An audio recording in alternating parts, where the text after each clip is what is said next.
She trusted the diplomat who promised to be with her forever. Then he poisoned her wine at a peace dinner, trading her life to get the power to live forever.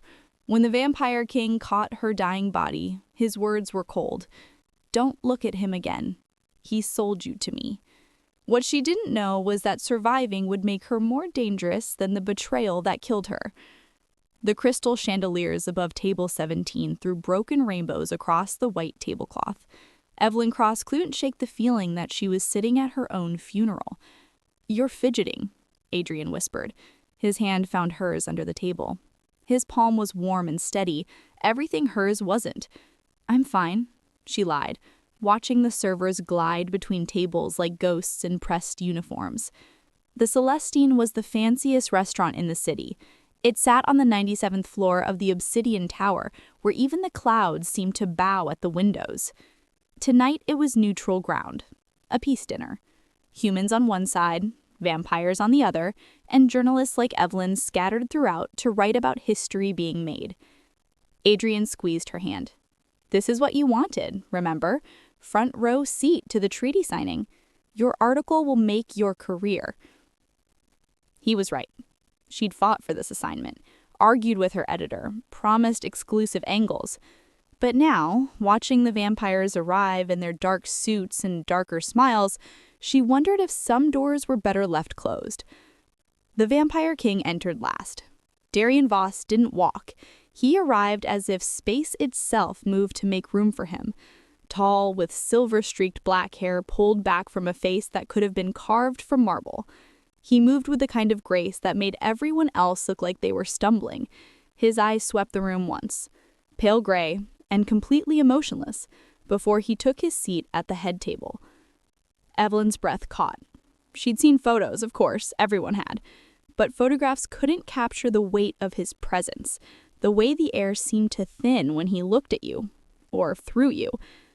"Relax," Adrian murmured, lifting a glass of wine. "He's just a man. He's 400 years old." "A very old man, then," Adrian grinned, that boyish smile that had made her fall for him 6 months ago. Young, ambitious, charming. He was everything she thought she wanted. A diplomat's son with connections that opened doors and a future bright enough to blind. The servers began their choreographed dance, placing crystal goblets before each guest. Red wine for the humans, something darker for the vampires. Evelyn watched her glass fill with burgundy liquid, rich and inviting. "To new beginnings," the human ambassador announced, rising from his seat. "To peace between our peoples. To the end of ancient fears and the start of working together." Chairs scraped. Glasses lifted. Evelyn raised hers, the wine catching the light like liquid rubies. "To peace," Adrian said beside her, his eyes meeting hers with an intensity she'd never seen before. Something in his tone made her pause. Too final, too rehearsed. But everyone was drinking, and the moment swept her along. She brought her glass to her lips. The wine touched her tongue, and the world exploded into fire. It burned, not like alcohol, but like acid, like molten metal poured directly into her veins. Evelyn's glass shattered on the table as our hands flew to her throat. She tried to scream, but her vocal cords seized, locked in silent agony. Around her, chaos erupted. Shouts, screams, the crash of furniture. But Evelyn couldn't see any of it. Her vision had narrowed to a tunnel of red-tinged darkness, her body convulsing as something foreign invaded every cell. Her heart hammered against her ribs. Too fast, too hard. Then stuttered, skipped, began to slow. "I'm dying," she thought with strange clarity. "Poisoned at a peace dinner." How poetic. She was falling, the marble floor rushing up to meet her. Then arms caught her. Cool arms, impossibly strong, cradling her against a chest that held no heartbeat. Through blurred vision, Evelyn saw Darian Voss looking down at her. His expression hadn't changed, still that terrible, beautiful mask of no emotion, but his grip was gentle as he held her upright, one hand supporting her back, the other at her wrist, feeling her dying pulse. "Vampire blood," he said, his voice like winter wind through empty halls. Undiluted, inhuman wine. Evelyn's gaze slid sideways, searching desperately for Adrian. He would help. He would save her. He loved her. She found him. He was standing 3 feet away, hands at his sides, perfectly still. No horror on his face, no shock, just waiting, watching her die with the patience of someone who'd known exactly what would happen. Their eyes met and Adrian smiled. It wasn't the warm smile she knew. This one was cold, calculated, triumphant. The smile of a man watching his carefully laid plans fall perfectly into place. "I'm sorry, Eve," he said softly, "but some opportunities only come once." The betrayal hit harder than the poison. Evelyn tried to reach for him, to demand answers, to scream at him, but her body no longer obeyed. She was a passenger in her own flesh, feeling everything shut down system by system. Darian's grip tightened. When he spoke, his voice was so quiet only she could hear it. Words meant for her alone as darkness claimed her vision. "Don't look at him again." Each word was precise, sharp as broken glass. "He sold you to me. Your life, your future, your soul. All traded for a drop of immortality and a seat at a table he'll never be worthy of." The world tilted, fell away. Evelyn's last conscious thought wasn't of the poison, or her dying body, or even her career going up in flames.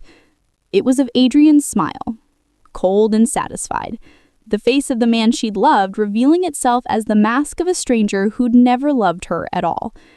Then darkness swallowed everything, and Evelyn Cross died at table 17 in the fanciest restaurant in the city. Almost. Evelyn woke to silence so complete it felt like being buried alive. Her eyes opened to high ceilings lost in shadow, lit only by moonlight streaming through floor-to-ceiling windows. She was lying in a bed that felt like clouds wrapped in silk, but her body felt wrong, heavy and weightless at the same time, like she was learning to exist all over again. She sat up slowly, and the world moved with her in sickening clarity, every detail razor-sharp. The individual threads in the black curtains, the dust motes dancing in moonbeams, the faint scent of old stone and older blood. "You're awake. Good." I was beginning to think I'd miscalculated. Evelyn spun toward the voice, too fast. The room blurred, then snapped back into focus with dizzying precision. Darian Voss stood by the window, hands clasped behind his back, watching her with those pale gray eyes that revealed nothing. "Where?" Her voice cracked. Her throat felt like sandpaper. "The Citadel. My home." He moved toward her with that unnatural grace, stopping at the foot of the bed. "You've been unconscious for 3 days. Your body was fighting itself. Human cells trying to reject vampire blood, while vampire blood tried to consume human cells. It was loud. I died." The memory crashed back. The wine, the fire in my veins, Adrian's smile. "I felt myself die." "You began to die," Darian corrected. "I stopped it midway through the transformation." Evelyn looked down at her hands. They looked the same. Same freckles, same chipped nail polish on her thumb. But when she pressed them to her chest, searching for her heartbeat, it took 3 full seconds before she felt the next thump. Then 3 more. "What did you do to me?" "Saved your life. Or ended it. Perspective matters." Darian tilted his head, studying her like she was a particularly interesting equation. "You're half-turned, stuck between worlds. Neither fully human nor fully vampire. Congratulations. You're an abomination by both species standards." The word hit like a slap. "Fix it! Turn me back!" There is no back, only forward. He moved to a side table, poured something dark into a crystal glass. Your boyfriend made sure of that. Adrian. The name alone sent fury coursing through her veins, hot and electric. Why? The question came out broken. Why would he? We were supposed to get married. He said he loved me. Love. Darian said the word like it tasted bad. He loved power more. Your Adrian approached my court 6 months ago with a proposal. Deliver a human journalist to us, someone trusted, someone who could get close to the peace talks. In exchange, he wanted immortality and a position in the new order. 6 months ago, the exact time they'd started dating, every romantic dinner, every whispered promise, every time he'd held her, lies, all of it carefully constructed bait in a trap she'd walked into willingly. Evelyn's hands clenched the silk sheets. You knew he'd poison me, and you let it happen. I knew he'd try. Darian's expression remained neutral, but something flickered in his eyes. I didn't know he'd be stupid enough to use pure vampire blood. That amount should have killed you instantly, not triggered a transformation. He botched it. Wanted to impress my court with his ruthlessness, but didn't understand the dosage.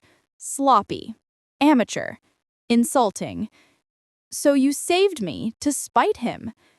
I saved you because... He stopped, jaw tightening. Your wine glass fell. You should have reached for your throat, your chest, begged for help like anyone dying would. But in that half second before you collapsed, you reached for him. Even poisoned, even dying, you reached for the man killing you. Darian stepped closer, and Evelyn could see ancient weariness in his face. Centuries of disappointment crystallized into cold stone. Then you saw his face, saw the truth, and the way you looked at him. He paused. Your eyes didn't beg, they burned. Even as the poison took you, you weren't a victim. You were a woman deciding how to survive what came next. That kind of will is rare. I despise traitors more than I crave blood, and I refuse to let one create a death he doesn't deserve credit for. The explanation was clinical, practical, but underneath, Evelyn heard something else, something almost like respect. What happens now? She asked. Darian handed her the glass of dark liquid. Blood, she realized. Animal, by the smell. The fact that she could tell the difference terrified her.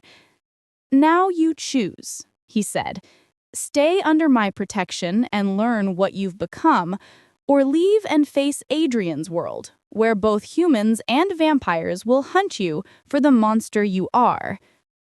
Evelyn took the glass. Her hand didn't shake. Teach me, she said quietly. Teach me everything, and when I'm ready, don't look at him again. Darian interrupted, his voice sharp as a blade. Not until you can face him as what you are now, not what you were then. Evelyn met his gaze and nodded once. She drank. The blood tasted like rage and iron and survival.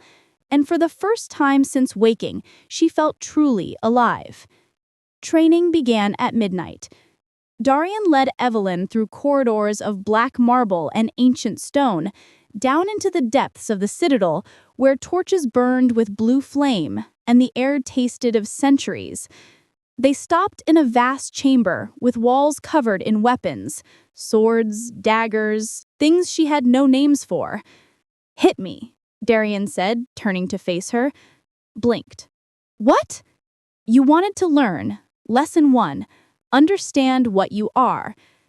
He spread his arms slightly, offering himself as a target. Hit me as hard as you can. It felt like a trap, but anger still simmered beneath her skin. At Adrian, at herself for being so blind, at the universe for turning her into something that didn't belong anywhere.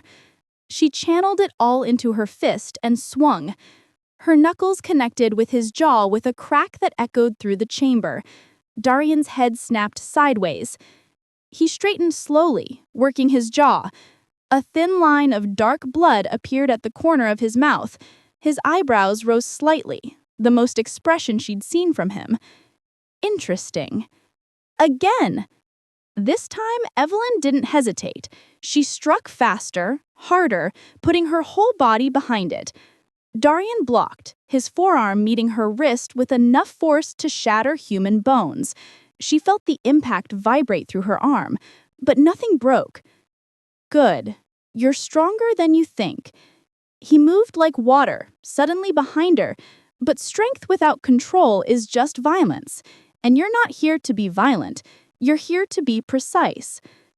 For hours, he pushed her, teaching her to move without sound, to strike without telegraphing, to sense the air pressure changes when something moved behind her. Her body responded in ways that should have been impossible. Too fast, too fluid, every sense amplified to overwhelming clarity. "You're holding back," Darian observed as dawn approached. They'd moved to hand-to-hand combat, circling each other on the stone floor. "I'm not afraid." "Liar." He struck without warning, a blur of motion that should have caught her throat. Her hand shot up, catching his wrist mid-strike. They froze, locked together, his arm trembling with restrained force against her grip. "There," he said softly, a hint of satisfaction in his voice. "That's the real you." She released him, stepping back. Her hands were shaking now, not from fear, but from the adrenaline of almost violence, the thrill of matching strength with something that could tear her apart.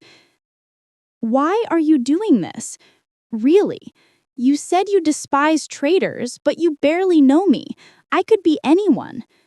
Darian was quiet for a long moment, his expression unreadable. Then he walked to the wall, retrieving a sword that looked older than countries. 200 years ago, I had a brother, younger, ambitious, brilliant. He fell in love with a human woman, a merchant's daughter who smiled like summer. He wanted to turn her, make her immortal so they could be together forever. She agreed, said she loved him, but she'd been sent by vampire hunters, paid to get close, to learn our weaknesses. The night of her transformation, she led them straight to us. My brother died protecting her, still believing she'd loved him, even as she drove a stake through his heart. Evelyn's breath caught. "Darian, I hunted them all," he continued, voice flat as winter ice. "Every hunter, every person who'd paid her, everyone who'd known and said nothing. It took me a decade, but I found them all. And when I was done, do you know what I realized?" He finally looked at her, and his eyes held ancient pain buried under centuries of control. That betrayal only works because we choose to trust, and the capacity to trust, even after being destroyed by it, that's not weakness. That's the only thing that separates us from monsters. He held out the sword. "You reached for him even while dying. That means you still have something worth protecting, something Adrian's betrayal hasn't destroyed yet." Evelyn gripped the sword tighter, feeling its weight settle into her palm like it always belonged there. "Teach me to listen to silence," she said, remembering his words from the restaurant, "to read hearts without words." A ghost of smile touched Darian's lips. "That's lesson 2, and it starts with learning to hear your own heart first." He moved toward the chamber exit, then paused. "Tomorrow night, there's a gathering, political theater, vampires and human nobles pretending the peace talks weren't a disaster. You'll come with me." "Why?" "Because Adrian will be there." Darian's voice went cold as a grave. "And it's time you saw what he bought with your life." Evelyn gripped the sword tighter, feeling its weight settle into her palm like it always belonged there. "Good," she said quietly. "I'm ready." She wasn't, but she would be. The ballroom glittered like a jewelry box lined with predators. Evelyn stood at the top of the marble staircase, watching masked figures swirl below in a dance older than nations. Everyone wore elaborate masks. Tradition dictated anonymity at these gatherings, though she suspected everyone knew exactly who everyone else was. The masks were just theater. Permission to pretend civility while sharpening knives behind silk fans. "Stay close," Darian murmured beside her. He wore black on black, his silver mask carved to resemble a wolf's face, elegant and menacing. "And remember, don't look at him again." Evelyn finished. "I know." Her own mask was white porcelain edged with gold, covering the upper half of her face. Darian had chosen her dress. deep crimson silk that moved like water, cut to suggest danger rather than vulnerability. She looked like someone's dark fantasy. She felt like someone's cruel joke. They descended together, and conversations stuttered in their wake. Evelyn heard the whispers following them like smoke. The half-turned girl, King's new pet. Abomination, if you ask me. Darian's hand found the small of her back, steady and territorial. Stay, let them talk. Words are the only weapons they're brave enough to use. The evening crawled by in false smiles and careful conversation. Evelyn played her part, the mysterious woman under the Vampire King's protection, neither confirming nor denying the rumors swirling around her. She danced with nobles whose hearts beat too slow, spoke with diplomats whose pulse raced with fear, and all the while she searched for one specific heartbeat. She found it near midnight. Adrian stood by the champagne fountain, surrounded by admirers. Even with his mask, gold, ostentatious, decorated with rubies, she knew him instantly. The way he held his glass, the tilt of his head when he laughed, everything achingly familiar and now irreversibly poisoned. But something was different. His movements were too fluid, too graceful. His skin had the faint glow of moonlight. When he smiled, she caught the glint of fangs. He'd gotten his wish. He was one of them now. "There you are," a woman's voice, smooth as honey laced with arsenic. A vampire in an emerald gown materialized beside Evelyn, her black mask studded with diamonds. The famous half-blood. "I'm Celeste. Tell me, how does it feel to be neither one thing nor another?" "Freeing," Evelyn replied coolly. "No expectations to meet, no rules to follow." Celeste laughed, sharp and brittle. "Charming. No wonder Darian keeps you close. Though I wonder, the half-turned always choose wrong. Too human to understand our world, too monster to return to theirs. Adrian understood that. It's why he did what he did." Ice crystallized in Evelyn's veins. You knew what he planned. Everyone knew, darling. It was deliciously inevitable. And now he's proof that ambition properly applied gets rewarded. While you, she gestured vaguely at Evelyn, you're proof that trust is just another word for fool. Before Evelyn could respond, music swelled, a waltz beginning. Celeste melted back into the crowd, leaving Evelyn standing alone, fury and humiliation burning through her chest. Then Adrian was there. He appeared at her elbow as if summoned by her anger, champagne in hand. That devastating smile she'd once loved now twisted with something cruel. "Adrian." Her name in his mouth sounded like ownership. "You look different. Dyeing suits you." Every muscle in her body screamed to attack, to tear that smile off his face. But Darian's lessons whispered through the rage. Control. Precision. Strike when they don't expect it. "Adrian." She kept her voice neutral, empty. "Congratulations. You got what you wanted." "Not quite. I wanted you dead, actually. This," he gestured at her, "wasn't part of the plan, but I suppose we work with what we're given." "Why? Was any of it real?" He tilted his head, considering. "Does it matter? You were useful.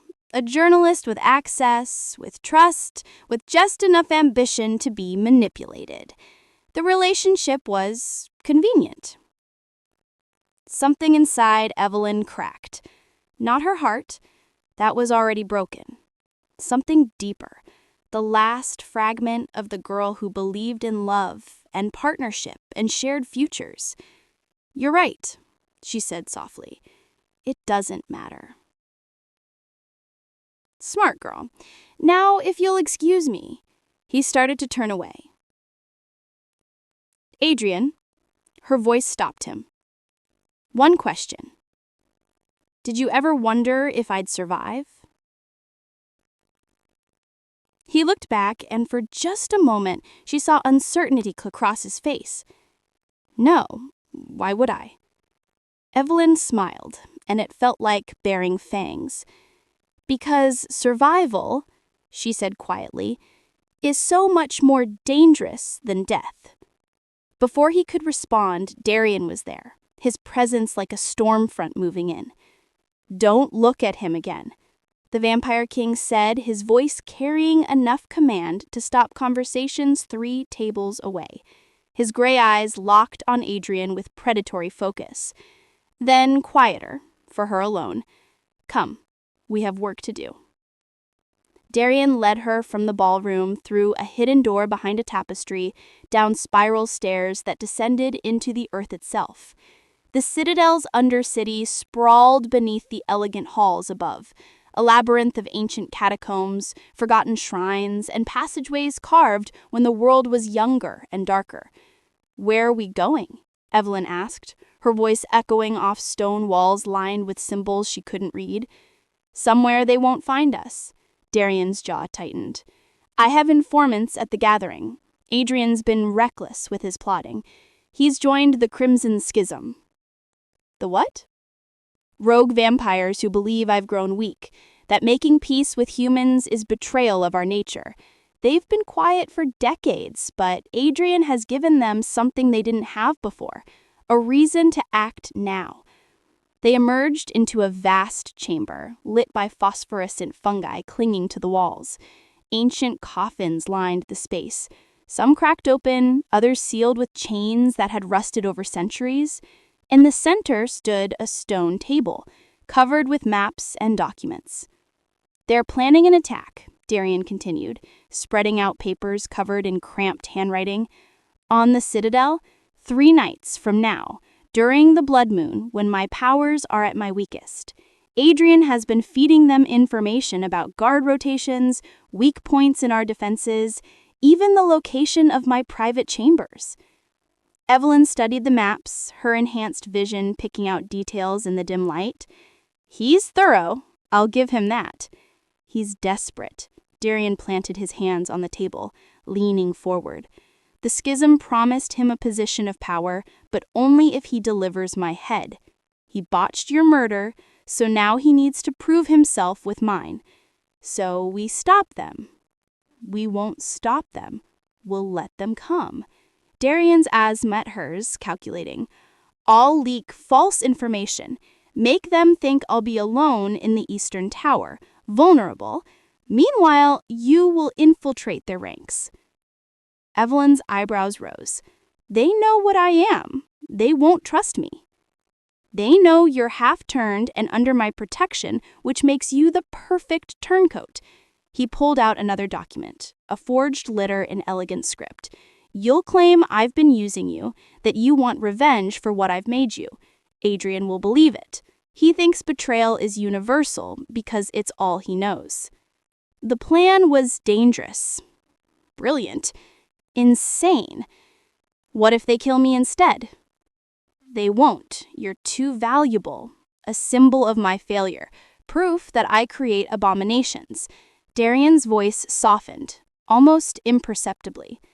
"And because I'll be watching every moment." For 3 days, they prepared. Darian taught her to mask her heartbeat, to lie with her body language, to become whatever the observer expected to see. They rehearsed scenarios until Evelyn could recite her false grievances in her sleep. But in the quiet moments between strategy sessions, something shifted between them. Late on the second night, Evelyn found Darian standing before an ancient mural, faded images of vampires and humans living side by side, so old the paint had almost merged with stone. "Is that what you wanted, with the peace talks?" Once, he didn't turn around. "I'm tired, Evelyn. 400 years of fighting, hiding, feeding, ruling. I thought if we could just coexist, share the world instead of bleeding it dry." Naive. Darian finally looked at her, and the exhaustion in his face was staggering. Do you still think of him? Dream of him? The question surprised her with its rawness. Yes, she admitted. Not the him that exists, the him I thought existed. I dream about who I thought I was with, and I wake up angry at myself for grieving a ghost. Darian moved closer, his presence overwhelming in the confined space. Dreams fade when you feed on strength, not memory. The girl who loved him died in that restaurant.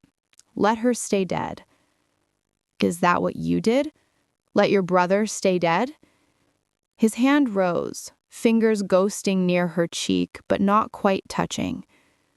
What are you doing? His voice was rough. Checking if you're as dead as you pretend. For a moment, neither of them moved. Then Darian's hand covered hers, pressing it harder against his still chest. Dead, he whispered. But not as dead as I'd like. The moment stretched, fragile and dangerous. Then Darian stepped back, the mask of the vampire king sliding back into place. Tomorrow night you approach Adrian. Make him believe you. And Evelyn, his eyes held hers. Don't die. I'm not interested in saving you twice. She smiled. Then teach me not to need saving. They spent the rest of the night sparring until dawn broke above them, unnoticed and irrelevant in their world of stone and shadow. The Coliseum looked different at night without the pretense of peace. Evelyn stood across the street, staring up at the 97th floor, where lights blazed in windows that had once reflected her dying face. Adrian's forces had claimed it as their headquarters, poetic and arrogant. The place where the betrayal began would be the place where it ended. Remember, Darian's voice whispered through the tiny device tucked in her ear, you're desperate, angry. You hate what he's made you. Not much acting required, she muttered, adjusting the black coat that hid the weapons strapped to her body. The forged letter crinkled in her pocket, evidence of her defection, written in her own hand per Darian's instructions. She crossed the street, rode the elevator that climbed through clouds, and stepped into chaos disguised as celebration. The restaurant had been transformed. Tables pushed aside, creating an open space filled with vampires drinking fresh blood from crystal decanters. Human servants, thralls, she realized with disgust, moved among them with dead eyes. And at the center of it all, Adrian held court, at table 17, the same table where he'd murdered her. Evelyn's entrance drew immediate attention. Conversations died, hands moved to weapons. She stood in the doorway, letting them see her, alone, unarmed, apparently radiating calculated desperation. Well, Adrian rose slowly, a predator's smile spreading across his face. This is unexpected. Is it? Evelyn walked forward, each step measured. You made me into this. Did you really think I'd stay loyal to the monster who finished what you started? Murmurs rippled through the room. Celeste emerged from the crowd, her eyes gleaming with interest. The king's pet has slipped her leash. How delicious. I'm nobody's pet. I pulled out the letter, tossed it on table 17. Darian Voss used me, turned me into an experiment, a warning to others. He keeps me close, not to protect me, but to prove what happens when you don't fully commit to the transformation. Adrian picked up the letter, scanned it. His expression flickered, suspicion warring with desire to believe. This could be a trap. It is a trap. For him. He thinks I'm here gathering information for him. He thinks I'm still under his control because he saved me. She let bitterness flood her voice. But I'm done being used. By you, by him, by everyone who thinks I'm too weak to choose my own side. And what side is that? The winning side. She met his eyes directly, letting him see fury instead of heartbreak. I stopped loving you the moment I saw your smile while I died. Now I just want to win. Then welcome to the winning team. Adrian gestured broadly to the room. The Crimson Schism accepts your pledge. 3 nights from now, you'll guide us to Darien Voss. And when he falls, you'll have earned your place in our new order." Celeste raised a glass. To betrayal, the only constant in an immortal life. The room erupted in cheers. Evelyn accepted their toasts, playing the role perfectly.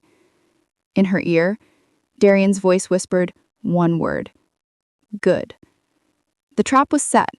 Now they just had to survive springing it. The blood moon rose like a wound in the sky. Evelyn led the crimson schism through the citadel's corridors, playing her part flawlessly. 20 vampires followed her, with Adrian at the front, his new sword gleaming in the crimson moonlight. They moved in silence, predators stalking prey they believed was cornered. "The Eastern Tower," Evelyn whispered, pointing ahead. "It's alone, weakened. This is your moment." Adrian's hand caught her arm. "You'll come with us. If this is a trap, then I die first, I know. I'm counting on your success, Adrian. It's the only way I survive." He studied her for a heartbeat longer, then nodded. They advanced. The tower doors stood ajar, an invitation. Red moonlight spilled through tall windows, casting everything in shades of blood and shadow. And there, kneeling in the center of the chamber, head bowed in meditation, was Darien Voss. Too perfect. Too easy. Adrian should have known then, but arrogance had blinded him. "Vampire King," Adrian announced, stepping into the chamber with his sword raised. "Your reign ends tonight." Darien didn't move, not even look up. "I said," Adrian started forward. "I heard you." Darien's voice was calm as a still lake. "I was just wondering if you'd noticed before it was too late." The doors slammed shut. Every window, every exit, sealing with iron bars that materialized from the walls themselves. Ancient magic woven into the citadel's bones, springing to life. "What?" Adrian spun, saw his forces trapped, saw Evelyn standing apart from them, saw her smile. "Did you really think," Darien said, rising to his full height, "that I wouldn't know every move you planned?" The weakness was gone. He stood like a king, like death itself given form and purpose.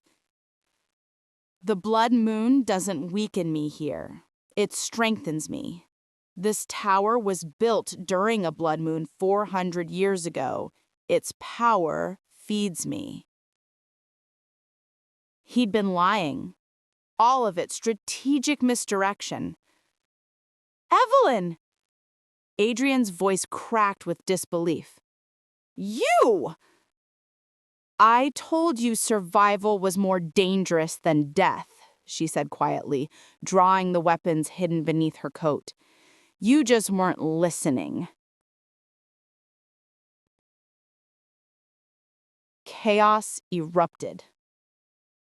The Crimson Schism attacked as one, but Darien had prepared for this. The walls themselves seemed alive, shadows coalescing into barriers, forcing the vampires into smaller groups. Easy to isolate, easy to eliminate. Darien moved through them like a storm through paper, centuries of combat experience making him unstoppable. But his eyes kept tracking one target, Adrian, who was running straight for Evelyn. "You lied!" Adrian's sword came down in an arc meant to sever her head. "Everything another lie!" Evelyn blocked with her blade, the impact sending shockwaves through her arms. "Now you feel how it feels." They fought across the tower chamber, steel screaming against steel. Adrian was stronger now, faster but reckless. His attacks were all rage and no thought, wild swings meant to overwhelm. Evelyn had learned from a king. She dodged, parried, waited. Darien's lessons whispered through her mind.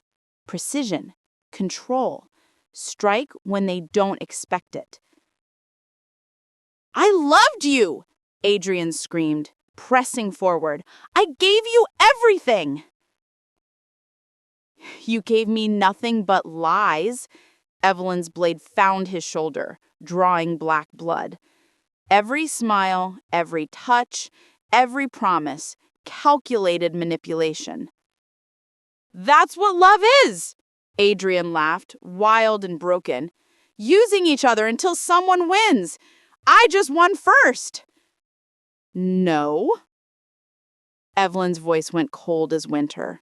You lost the moment you thought I'd stay broken. She could see it now. The boy beneath the monster. Young, desperate, so terrified of being nothing that he destroyed everything real to chase the appearance of power. Part of her, a small dying part, almost pitied him. The rest wanted blood. Their blades locked. Adrian's face was inches from hers, twisted with fury and something that might have been regret. I made you, he hissed. You exist because I chose to create you. You tried to murder me, Evelyn corrected. Darian made me survive it. There's a difference. She saw his eyes flick sideways toward the windows, calculating escape. Always running, always choosing himself. In that moment of distraction, Evelyn moved. Her hand shot out, grabbed the crystal wine glass sitting forgotten on a side table, the same style as the restaurant. She smashed it against the stone, creating a jagged edge, and drove it upward with all her half-turned strength. The broken glass pierced through Adrian's ribs, angled perfectly toward where his heart still beat its slow, undead rhythm. His eyes went wide. The sword fell from his hands. You wanted eternity, Evelyn whispered, holding him as he began to crumble. Now you'll spend it remembering this. Adrian's mouth moved, trying to form words. Maybe an apology, maybe another justification, maybe just her name. She'd never know. He disintegrated into ash, scattering across the floor like snow made of shadows. Evelyn stood over the remains, glass still in her hand, breathing hard. Darian appeared beside her, his own clothes splattered with the blood of defeated enemies. The crimson schism lay in pieces around them. It's done, he said quietly. Evelyn looked at the ashes that had been Adrian Vale, felt nothing. No grief, no triumph, just empty.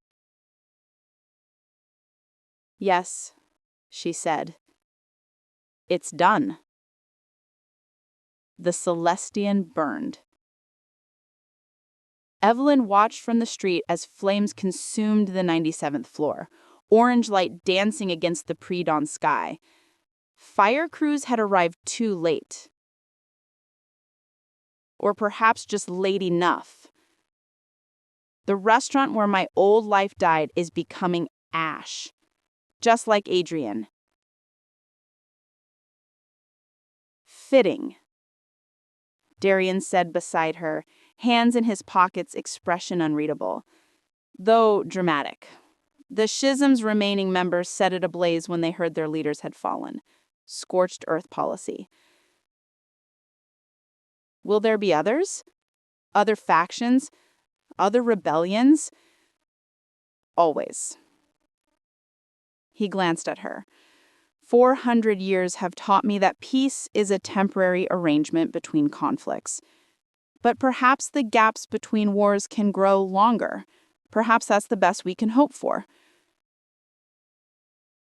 They stood in silence watching the fire die as the sun began to rise. Evelyn felt it, the pull of dawn. her human blood urging her towards sleep, while her vampire nature recoiled from the coming light. Caught between, as always. The council wants you dead. Both sides, actually. The Vampire Council calls you an abomination that proves transformation should never be interrupted. The human government calls you a weapon that proves vampires can't be trusted. They're drafting execution orders as we speak. Evelyn's jaw tightened. And what do you call me? Mine. The word hung between them, heavy with meaning she wasn't sure she wanted to examine. I rejected both orders. Told the Vampire Council that you're under my protection as my bonded ally. Told the human government that executing you means declaring war on my court. Neither side is happy. You'd start a war to protect me? She couldn't keep the disbelief from her voice. Darian turned to face her fully, and for once, his mask had slipped. She could see exhaustion there, and something dangerously close to hope. You spent 3 days playing traitor, surrounded by enemies who would have torn you apart if they'd sensed a single lie. You faced the man who destroyed you and didn't hesitate when the moment came. You survived what should have killed you twice. I've lived for centuries and met perhaps 5 people with that kind of steel. None of them were half-turned accidents, so yes. So yes, Evelyn, I'd start a war, though I'm hoping it won't come to that. Why not? Because I have a better idea. He pulled a small box from his coat, ancient wood carved with symbols that seemed to move in the dying firelight. This contains a bond mark, old magic, older than the Citadel. If you accept it, you'll be recognized as my equal in the eyes of both courts. Not a pet, not an experiment, my partner in ruling. Evelyn stared at the box. That's insane. I'm barely a month old in this life. I don't know your politics, your history, your... You know survival. You know strategy. You know how to stand in the space between two worlds and refuse to fall. Darian's eyes held hers with burning intensity. I don't need another vampire lord who spent centuries playing power games. I need someone who remembers what it was like to be human. Someone both sides can see themselves in. Someone who proves coexistence isn't just possible, it's standing right here. The sun crept higher. Evelyn could feel her skin beginning to tingle, not quite burning, but warning her of danger. Darian noticed, moved to shade her with his own body, unflinching as dawn light touched his sleeve and smoke rose from the fabric. You're burning, she said. I'll heal. Answer me, Evelyn. Will you stand with me? Will you be the bridge between our peoples? Or will you let them execute you for being what they made you? She thought of Adrian's ashes, of the girl who'd loved him, naive enough to believe in simple futures. That girl was dead, gone as surely as the poison had finished its work. But someone new stood in her place. Someone forged in betrayal and tempered in blood. Someone who belonged nowhere, which meant she could belong everywhere. Evelyn reached out and took the box. On one condition, she said. I'm not your heir. I'm your equal. Partner, not successor. I make my own choices. Darian's smile was real this time, transforming his face into something almost human. Agreed. She opened the box. Inside, 2 rings of dark silver, inscribed with words in a language dead before nations existed. She took one, offered him the other. They exchanged rings as the sun rose fully, painting the sky in shades of gold and crimson. Vampire and human. Monster and mortal. King and survivor. The bond snapped into place like a lock finding its key. Evelyn gasped as power flooded through her, not changing her, but completing her. The half-turned girl who belonged nowhere became the bridge between two worlds. Darian's hand found hers, cool and steady. He asked, "Ready?" Evelyn looked one last time at the burning restaurant, at Adrian's final monument going up in smoke, at the life she'd lost and the future she'd claimed. "I didn't look back," she said quietly, echoing his words from the tower. "Good."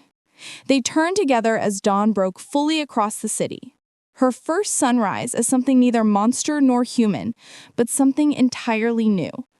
The first hybrid ruler standing beside the vampire king, born from betrayal, forged in vengeance, walking into an uncertain future with her eyes wide open and her hand in his.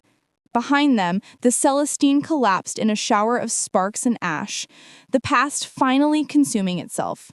Ahead, the city waited, human and vampire alike, watching to see what she would become. Evelyn smiled. She'd show them. The end.